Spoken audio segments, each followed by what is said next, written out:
Hi, my name is Kelly. I am the owner and operator of Travel Morocco today. I'm really excited to be here with you today. I am going to talk about the 10 biggest mistakes that people make in Marrakech, and basically what not to do in Marrakech. I have lived in Morocco since January of 2023.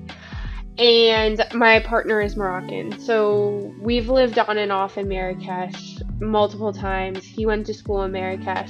So we know the city extremely well, and I just wanted to share some of my top tips with you so that you can have an amazing trip and you don't make the same mistakes that a lot of people make. So the first mistake that a lot of people make is they book a hotel and not a riad. Now, the cool thing about a riad is that it's unique to Morocco. You can't really find it anywhere else. Essentially, what it is a riad is a house, okay, and all of the rooms are around a central courtyard. So the courtyard can have a pool. They're usually not very big, FYI.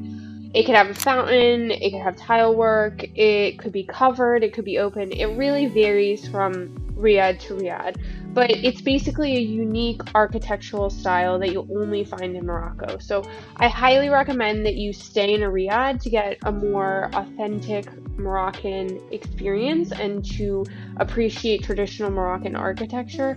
The other benefit of staying in a riad is that you essentially get more personal attention. So riads don't tend to be, they won't have 100 rooms. They might have 6, maybe 10. As a result, you'll get more personal service, more personal attention. You'll get to know whoever is working at the riad or owns the riad. So I highly recommend it. It's always a wonderful experience. They're usually decorated beautifully. If you need recommendations, absolutely message me at info@travelmoroccotoday.com, or you can check out my website. I have loads of recommendations, but I would definitely suggest that over booking a hotel.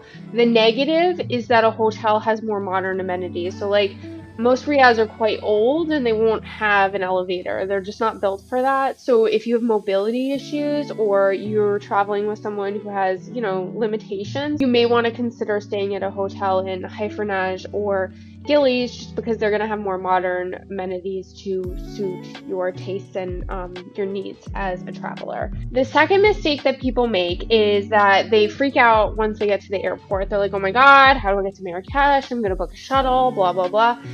Maybe you do need a shuttle. Maybe you have like 5 kids and tons of luggage and just can't be fussed. But the reality is that it's super easy, okay? Like I get this question all the time. There are 2 ways that you can do it. There is a taxi stand and you can book from the taxi stand directly. Do not book through a taxi driver. They will scam you. You pay 120 dirhams and then they'll take you to the city center. This is really good for people who are traveling in a group. You can split the cost and then it's very, very reasonable. If you are traveling by yourself, you're a backpacker, you're on a budget, just take the bus. Just take the bus. There is an airport bus. You'll be able to see it. If you don't see the stand, just ask someone where it is. It is 30 dirhams one way, 50 dirhams round trip. It will drop you off right at Jama El Fina Square, and then from there you can walk to your hotel. If you're staying at another part of the Medina, it also drops you off at Bab Dukala. So you can get off at Bab Dukala if you're on like the other side of the Medina. But really easy, really simple to use. I highly recommend it. You're going to save a lot of money and you're going to be really happy. Third biggest mistake that people make is they stay outside the Medina. Now, I'm going to say a disclosure here, okay? The Medina is chaos. It is absolute chaos. It is filled with tourists. It is loud. There are people everywhere. Kids screaming, motorbikes running past, like donkeys and carts. Like, you have to watch out. It's noisy. There's mosques, you'll hear the call to prayer, whatever. Okay, but the benefit of staying in the Medina is that it's where most, I would say like 90% of the top attractions in Marrakech are. So essentially, if you stay outside Medina, you're not going to be well situated. Like if you stay in Gillies, you're going to be a 40-minute walk from Medina. So essentially count on having to walk or take a taxi every day into the Medina. Most people don't want to do this. They're short on time. They just kind of want to hit the ground running. And they also like the old world feel of the Medina and the ancient part of the city. So I always recommend staying in the Medina. If you are staying long term and you just can't, like all that noise and chaos is going to stress you out, stay in Gillies. I personally do that when I'm staying for we're talking weeks, not days. Other option you have is you can stay across the street, like near Kutubia Mosque in Haifanaj. that area right there, it's really close to Medina, but you're not in the chaos of the Medina, so that's a really good option. But just essentially try to make sure you're centrally located in the Medina. That way you can see as many attractions as you possibly can. Okay, number 4, right? Yeah, number 4. Okay, a lot of people assume it's modern, it's 2025, everybody uses card, I'm just going to carry a card. Now, I will say that in Marrakech, it is much more card friendly than a lot of other cities in Morocco. But as a general rule, I say you should always, always, always carry cash on you. Okay, no matter where you are in Marrakech or in Morocco, because you just never know when you're going to need it. I never leave the house without cash. I've been living here since 2023. My partner is Moroccan. He always carries cash. It is still a very cash-based society, especially if you go to more local places. If they're more touristy, then they're going to cater to tourists and have, card machines. But I always recommend carrying cash.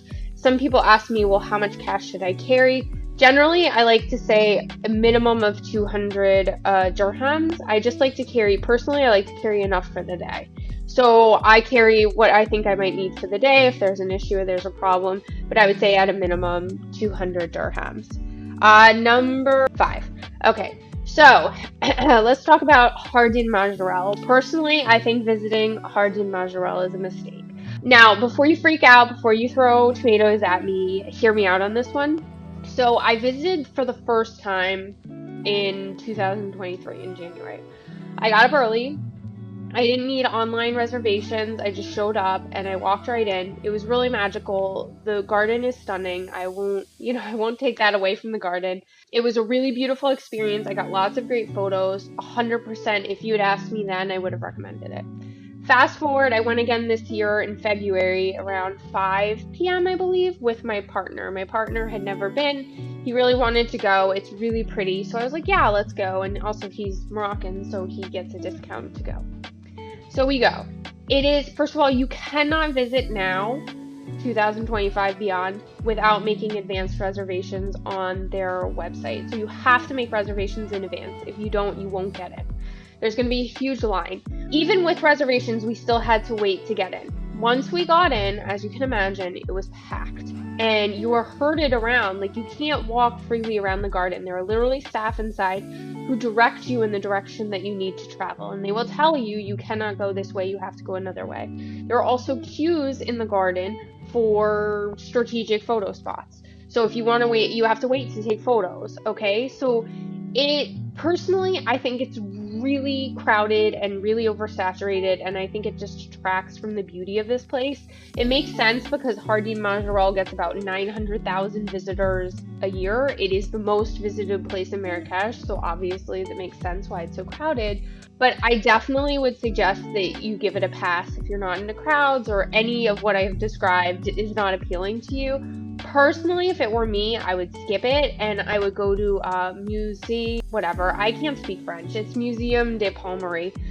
And it's really beautiful. It's like a fraction of the price. I think it's 50 dirhams per person. It's like an art museum. They also have a cactus garden. And then they have another like Andalusian style garden. It is beautiful. We went the last time and no one was there. It's very easy to get to by bus. Highly recommend it instead of Hardin Majorelle because it's just too oversaturated at this point and I feel like it's just not worth it. Number 6, do not accept help from strangers. Okay, so Moroccan people are really nice and this piece of advice really varies from city to city. So just take this for Marrakech and Fez too, honestly. Fez is a bit ridiculous, but essentially if someone comes up to you, like let's say you look lost, if they come up to you and they're very much like, hey, I'll show you where you need to go, where do you need to go, blah, blah, blah. Okay, usually this is a scam. Usually they're not trying to help you. Usually they are just trying to get money. So if you accept help from them, like expect them to charge you a ridiculous amount of money for the help.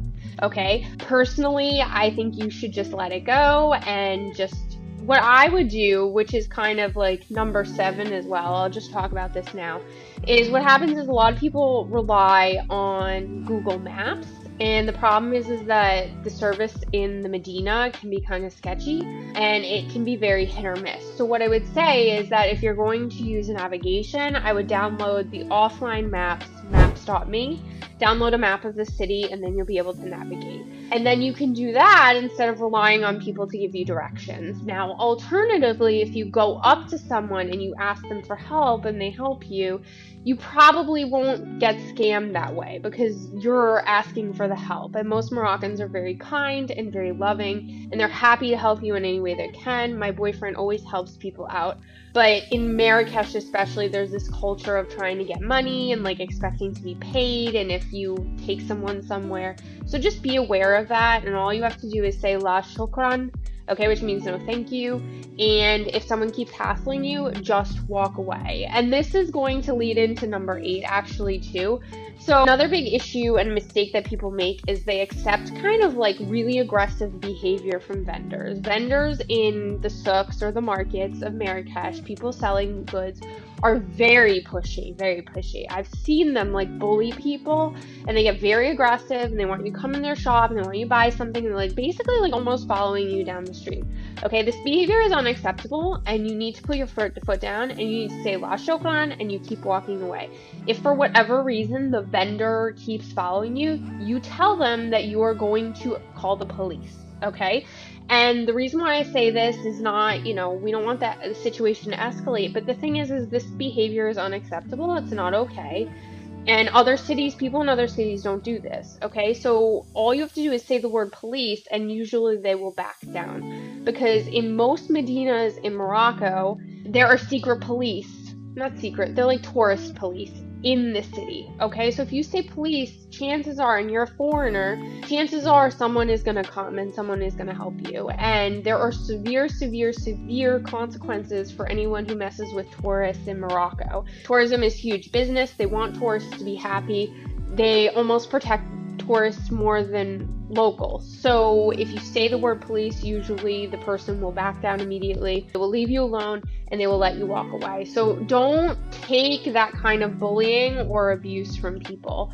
The next mistake to avoid is don't accept the first price that taxi drivers offer. So again, this varies from city to city, but in Marrakech, taxi drivers scam people like nobody's business, okay? They will quote you a price that's like 5 times what it is.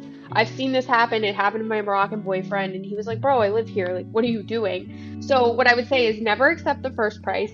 Always go to the hotel, ask them how much it really should cost. You can ask them to use the meter. That's really what they should do, but most of the taxi drivers, like I've never seen anyone use the meter. They say, oh, it's broken, blah, blah, blah. So, always make sure you know the price, negotiate the price before you get in, make sure you pay a fair rate. The other thing that you could do is you could download the app InDrive. InDrive is like a rideshare app, so essentially it's kind of like Uber, and basically you call a driver, the driver comes, and then you have a price that you pay, which is usually much less, and then they'll drop you off. It's really simple. What I would say is that the only caveat, we've had a negative experience one time, is don't use it around taxi drivers. Taxi drivers get really, really nasty, and they get really, really aggressive if they think you're using an InDrive.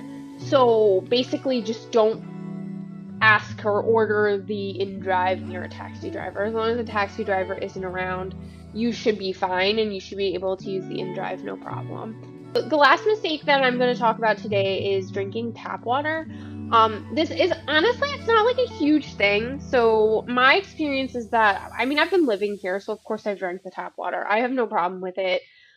Even in Marrakech, I've drank it in multiple cities. It's like, I don't know, I don't find it to be a big deal. But what I would say is that if you have a sensitive stomach, or you're just generally worried about it, just don't drink the tap water. Like, you could get sick. I've drank the tap water and I've been fine, but I'm also used to it. I live here. So generally what I would say is get like a life straw, or get like a filtering water bottle, and then you can just use that to filter the tap water, and that way you can make sure that, you're okay, because quite frankly, like, if you're only here for like a week, you don't want to risk getting sick and then ruining the rest of your trip. So anyway, I hope my advice on what not to do in Marrakech helped. I hope that you can use this to plan a wonderful trip. If you have any questions, comments, or concerns, you can visit my website, travelmoroccotoday.com. You can hit me up via email. You can comment below. I always respond. I'm always happy to help people. I want to make sure you have the best trip possible. And thank you so much. Don't forget to subscribe, like, comment, share, do all that good stuff. I like to give practical advice so that you can have an amazing trip based on personal experience. So thank you so much. Have a wonderful day. Thanks for watching.